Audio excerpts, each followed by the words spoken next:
Please go. Yes, please. Good morning. Please take a seat. Please take a seat. That's a mic, don't worry. Mr. Kuldeep Sharma. Yes. You are from Dausa, Yes. Rajasthan. Dausa is a district, Yes. am I right? Yes. And the commissioner sits in Jaipur. Sorry, the Commissioner of Dausa sits in Jaipur. no. The DM Dausa have its own DM, and it's separated from Jaipur in 1992. I see. So where does the commissioner sit? He's located in Jaipur. As far as my, because I knew somebody from this. I don't know if things have changed. Anyway. You can take out your mask. You can and take just- out your mask. We are, we are at a safe distance, so. Sure. Yeah. So how is the situation in Rajasthan, Kuldeep? About Corona? About Corona. Currently, there are around 800 cases, so it's more than expected. And the staff will, because it's news and other sources are telling that this is the second phase of Corona. So currently, we are in safe place, but still yet to decide the things accordingly.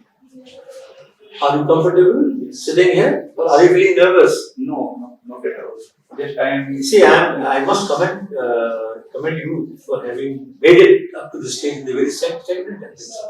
It's very commendable. This is the second attempt, Yes. Yeah. and you have come up to this stage. Come to So why do you this feel stage. nervous? Nothing. Well, I think you are a brilliant mind for us. Yeah. Sure. Don't get And the way you took the challenge yesterday, you spoke to me and then you said, okay, ma'am, I'll try. And then you are here. You're the first person who have come. See your encouragement, see your Feel reason. free and then, Sure. get rid of your. None of the candidates that shown so far. He was so scared yesterday and he's the first one we are interviewing. So it's good. Okay. So tell me, Kuldeep, what attracts you to civil services? There is no one in your family who is into civil service, am I right? Even not in my village or. Yes, not in your village also. Oh. So what is so special? I did my schooling from Jawaharlal Navoday Vidyalaya Dausa. Jawaharlal? Navodaya. Yes. I did my schooling from JMV Dausa. Very good. When I was in 8th class, one of my schoolmates selected for UPSC, Mr. Hemraj Behwasa. So they came to school, they taught us about the same thing, and after that we pursued UPSC in such manner that diversity of work and different kind of work. That's why that was the first foremost reason. The second thing is that during my schooling, I was very aware about the general things and the general scenario happens surrounding the country and even in the world level. So even some of my teachers also encouraged me to do the same. You have not answered what attracts you to civil service. My question was that. What are the qualities that we expect Yes, sir. in a civil servant? What are the qualities? What are the qualities? First and foremost is the integrity to the service. Second one is the non-partisan approach. Third one is honesty, friendliness, these kind of things. Even these are the. And what about articulation? That is also very important.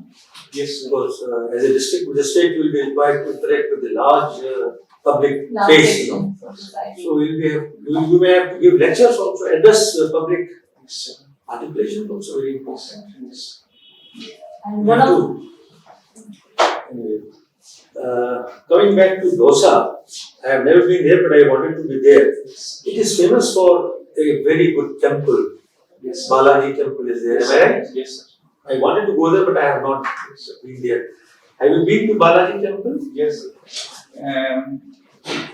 I had been there in 2016, only for once. Because It talks about some supernatural powers. Yes. People get cured there. yes, for local people there is little bit relevance, but for the people of Delhi, Haryana, UP, and Bihar, they have much relevance about this.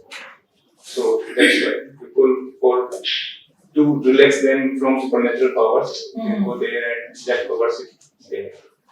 oh.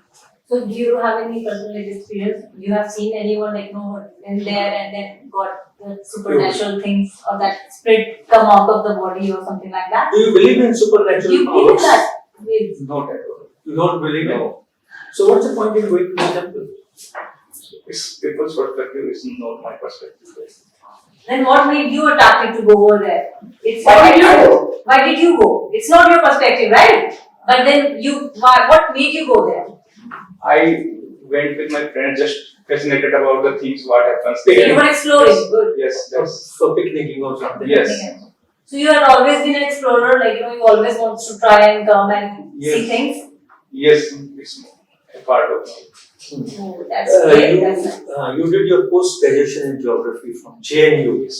JNU is known as the hub of leftist forces, am I right? Yes. This is general perception. Yes. I have never studied in JNU, I'm a product of DU rather. So do you agree that a lot of leftist It's there. leaning professors are Yes, sir, it depends upon the government of the day. Correct. government of the day? Government of the day. Can you specify in this? What I observed with the time is that during the congressional time, as I was not there in JNU, but at some extent, Congress and left had one army there. But with the advent of BJP in power, due to the change in the scenario of administration, because always in any university, administration is pro-government. So they filling the vacancies according to their need and demands. So as a civil servant, you will be pro-government or anti-government?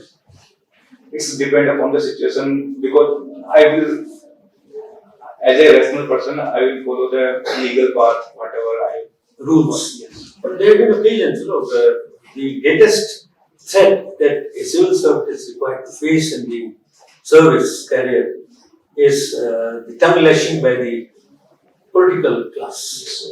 Are you aware of that?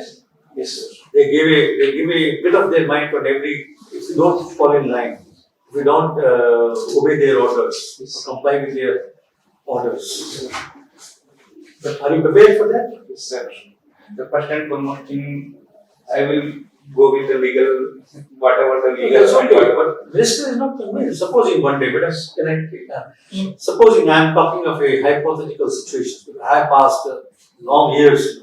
I entered government service in 71, and I have seen many governments, many ministers. I got a taste of their tongue also.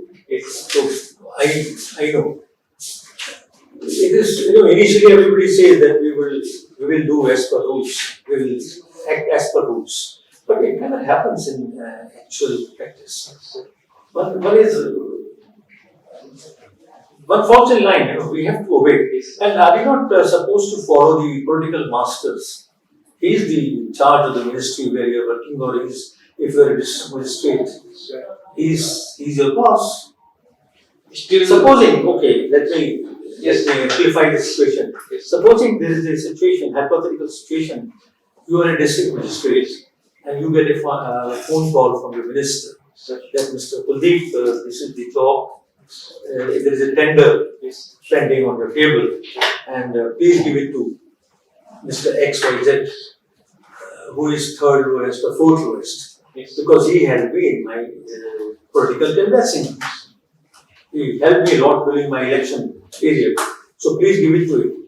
And you find that it is not as per rules. What will you do? so still the final authority in me, and I will decide the things according to the law and other aspects, whatever the suitable aspect, either it will be demobilized. And get transferred or get suspended. So The minister will not spare you. it's okay, sir, but still I will follow the law.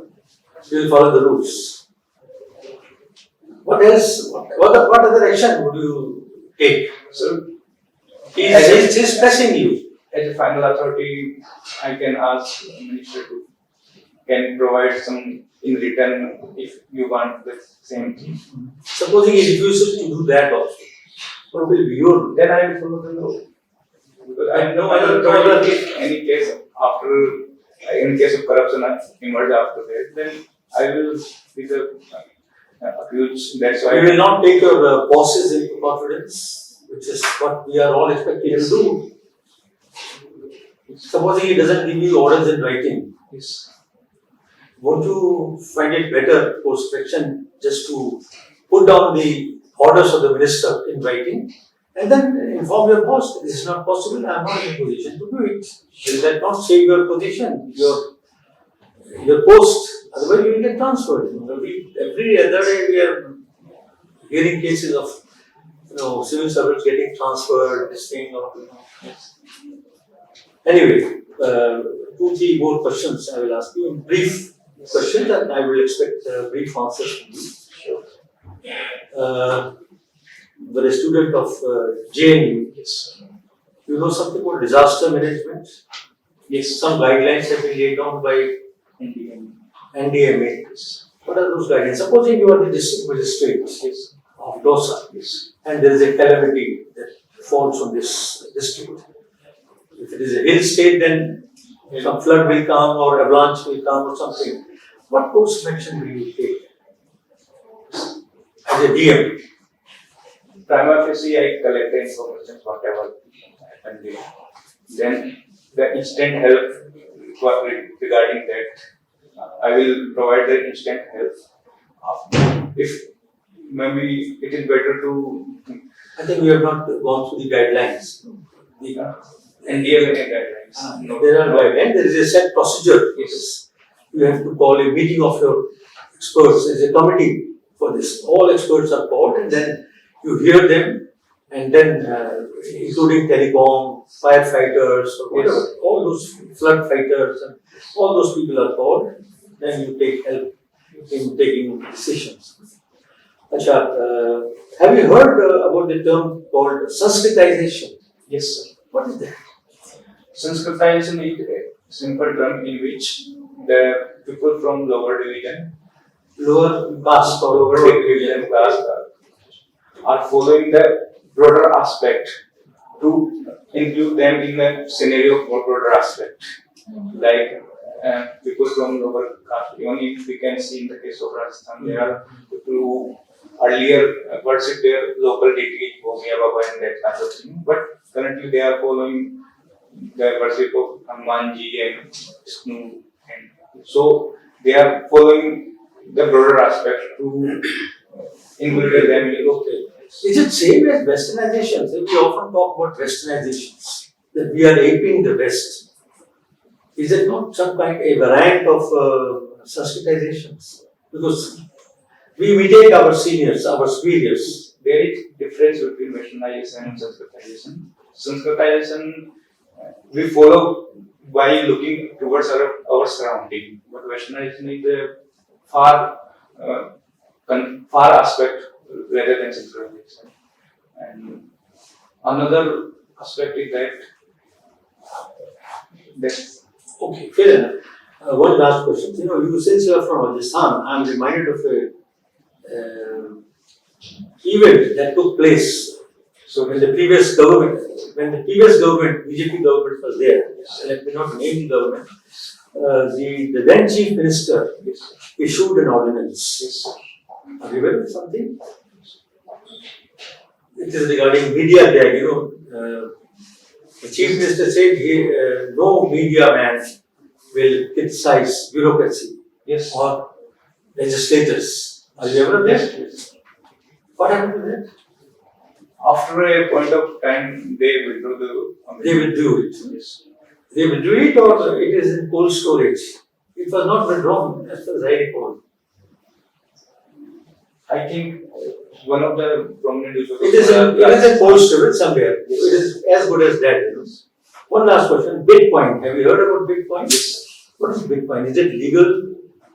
It is not legal in India, but even China tried to develop its own type of Bitcoin, and even in some countries, specifically Polynesian countries, someone tried to develop also, as well as in Venezuela, they also developed Petrocoin in line of Bitcoin.